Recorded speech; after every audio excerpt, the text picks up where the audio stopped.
শুভ সকাল বন্ধুরা। তো আবারও অনেক দিন পর চলে এলাম আরেকটি নতুন ব্লগ নিয়ে। আজ হচ্ছে বৃহস্পতিবার আর এখন বাজে সকাল 9:30।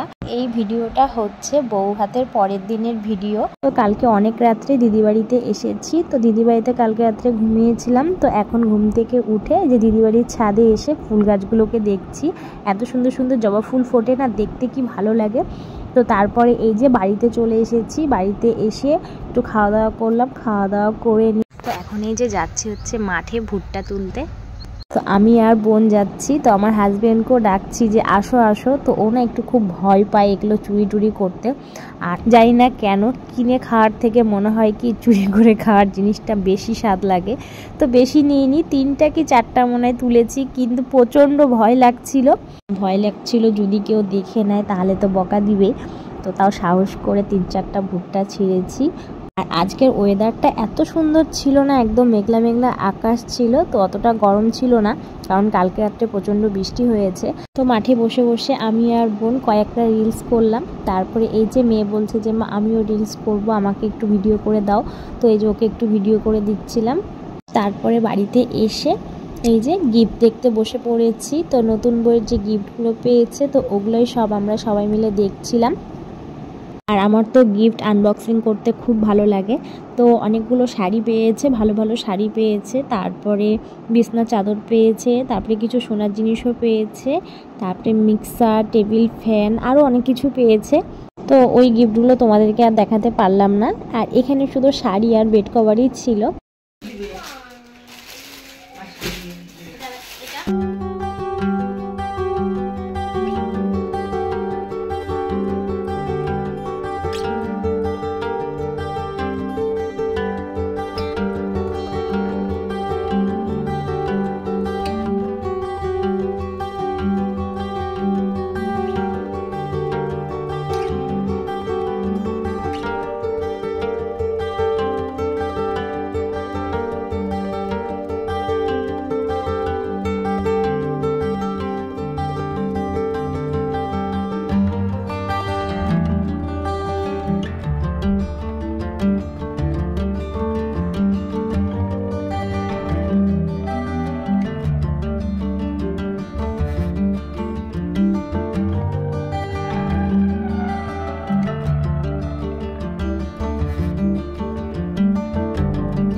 যে কটা গিফট এখানে ছিল সবই তোমাদেরকে দেখালাম।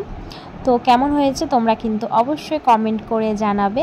আর আমার ভাইয়ের শ্বশুর বাড়ি থেকে আমাদের 2 বোনকে তত্ত্বে 2টো শাড়ি দিয়েছে। তো এই যে নীলটা হচ্ছে দিদির আর এই সবুজটা হচ্ছে আমার। তো খুব সুন্দর হয়েছে শাড়িগুলো। আর আমার মাকেও একটা শাড়ি দিয়েছে, তো সেটা এখানে ছিল না, ওই জন্য তোমাদেরকে দেখাতে পারলাম না। শাড়িটা কেমন হয়েছে তোমরা কিন্তু কমেন্ট করে জানাবে। তো আমার তো ভীষণ পছন্দ হয়েছে। আর আমার এরকম টিয়া কালারের শাড়ি একটাও ছিল না। তো খুব ভালো হয়েছে শাড়িটা। তো তারপরে এই যে সন্ধ্যাবেলা একটু বেরিয়েছি পাপড়ি খেতে। তো আমাদের ইসলামপুরে না পাপড়িটা পাওয়া যায়, আর বালুরঘাটে আবার পাপড়িটা বোঝে না। ফুচকাওয়ালার দোকানে পাপড়ি বললে পাপড়ির চাটটাকে বোঝে। ইসলামপুরে আসলে না আমি পাপড়িটা খাবোই, আমার খুব ভালো লাগে খেতে। ফুচকার থেকেও আমার পাপড়িটা বেশি ভালো লাগে।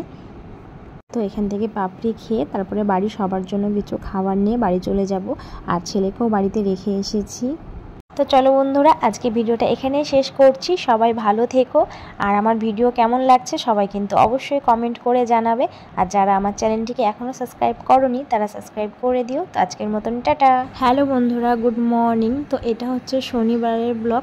তো বৃহস্পতিবারের ব্লগটার সাথে শনিবারের ব্লগটা আমি অ্যাড করেছি, কারণ ভিডিওগুলো অনেক ছোট ছোট ছিল। তো ওই জন্য 2 দিনের ব্লগটা আমি একদিনে দিচ্ছি। আর শুক্রবারে কোনো ভিডিও করিনি। তো আজ হচ্ছে শনিবার। তো এই যে আজকে যাচ্ছি হচ্ছে বাড়ি। তো এই যে ট্রেনে উঠে পড়েছি আর ট্রেন ছেড়েও দিয়েছে। তো ট্রেন ছিল 9:30। তো অনেকক্ষণই আমরা স্টেশনে এসেছি, কিন্তু ট্রেন আসলো 10:45টার দিকে। তো প্রত্যেকবার বাবার বাড়ি থেকে যখন শ্বশুর বাড়িতে যাই তো তখন সত্যি মনটা খুব খারাপ লাগে যাওয়ার সময়। এটা সব মেয়ের ক্ষেত্রেই হয়। তো যখন আসি তখন কত আনন্দ নিয়ে আসি, আর যখন যাই তখন না খুবই মনটা খারাপ হয়। আর এবার না একটু বেশি মনটা খারাপ লাগছে, কারণ বাড়িতে যেহেতু অনুষ্ঠান ছিল, তারপরে মাসিরা মামারা সবাই একসাথে আমরা এই কটা দিন কাটিয়েছি একসাথে, তো ওই জন্য না মনটা একটু বেশি খারাপ লাগছে। তো কি করা যাবে, মন তো খারাপ হবেই, তো তাও যেতে তো হবেই। তো কিছুটা আসার পরেই খিদে পেয়ে গেছে, কারণ আসার সময় ভাত একদমই খাইনি, এক গাল কি দু গাল ভাত খেয়েছি। তো প্রত্যেকবার এরকমই হয়, যখন আমি এখান থেকে যাই বাড়িতে তখন আমি ভাত খেতে পারি না, কিন্তু ট্রেনে ওঠার পর আমার খুব খিদে পেয়ে যায়। ওই জন্য আসার সময় কিছু খাবার কিনে নিয়েছিলাম। তো এক প্যাকেট বিস্কুট ছিল, তো বিস্কুটটা বের করে এখন এই যে আমরা সবাই খাচ্ছি। তো এখন আমরা আছি হচ্ছে একলাখিতে, তো এখানে ট্রেন কিছুক্ষণ দাঁড়াই, তো ওই জন্য একটু নেমেছি। তো এখান থেকে নিলাম হচ্ছে লিচু, কলা, তো আমও ছিল অনেক, কিন্তু আম নিলাম না, কারণ যাওয়ার দিন আম নিয়েছিলাম, এত খারাপ ছিল আমটা খেতে, তো ওই জন্য আম নিইনি। ছেলের জন্য কেক বিস্কুট টিস্কুট নিয়েছি, আর আমার জন্য নিয়েছি হচ্ছে পেয়ারা মাখা। তো আমার একলাখিতে আসলে পেয়ারা মাখা খেতেই হবে, খুব ভালো লাগে আমার খেতে পেয়ারা মাখাটা। তো কেউ খাবে না, তো ওই জন্য অল্প করে নিয়েছি, কারণ প্রচণ্ড ঝাল। তো এখন 3টা বাজতে 5 মিনিট বাকি। তো এই যে বালুরঘাট আমরা ঢুকে পড়েছি। তো ট্রেনটা অনেক তাড়াতাড়ি এসেছে, আর খুব সুন্দর ফাঁকা ফাঁকা আমরা এসেছি, খুব ভালোই এসেছি। পৌঁছে গেলাম নিজের জায়গায়। তো চলো ভিডিওটা আর বড় করছি না, এখানে শেষ করছি। সবাই ভালো থেকো, সুস্থ থেকো, আজকের মতন টাটা।